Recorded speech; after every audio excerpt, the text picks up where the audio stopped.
esta oportunidad aprenderemos cómo crear una cuenta y cómo descargar plantillas desde la biblioteca virtual Slides.Go. Esta es una biblioteca que contiene presentaciones de diversas temáticas y de diversa animación que nos permite editarlo en nuestra computadora y también de forma online. Para ello, el primer paso que daremos es registrarnos dando clic en la opción Registrar. Abierta esta ventana, daremos clic en la opción Google, ya que por el momento no se encuentra habilitada la opción de registrarse con Facebook. Y listo, ahora sí podemos disfrutar de la diversidad de plantillas gratuitas que nos ofrece Slides.Go.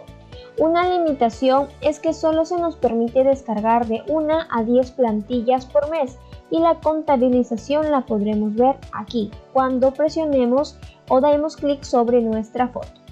Ahora, cuando deseemos usar una plantilla y queremos buscarla por temas, podemos observar la barra superior en la que vamos a encontrar las diversas opciones que nos ofrece Slides.Go.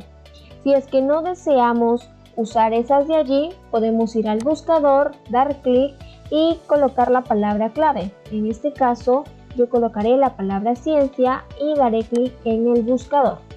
E inmediatamente me aparecerán todas las plantillas relacionadas a esta temática. Otro filtro para poder encontrar la plantilla que deseamos es dando clic en colores, en el tipo de licencia, en el formato que deseamos usarla, en el estilo o en ordenar. Ahora buscaremos la plantilla que más nos guste y daremos clic sobre ella.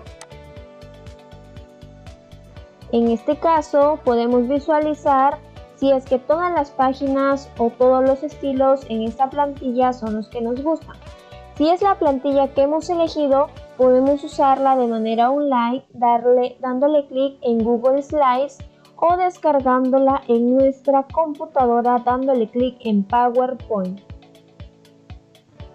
Una vez descargada nuestra plantilla, iremos a la opción Descargas de nuestra computadora y el PowerPoint que encontremos al inicio será el que hemos descargado y el que tenemos que abrir.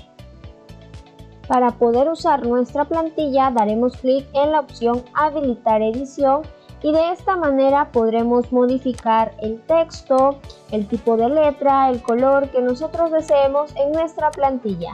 No olvides compartir este nuevo tip.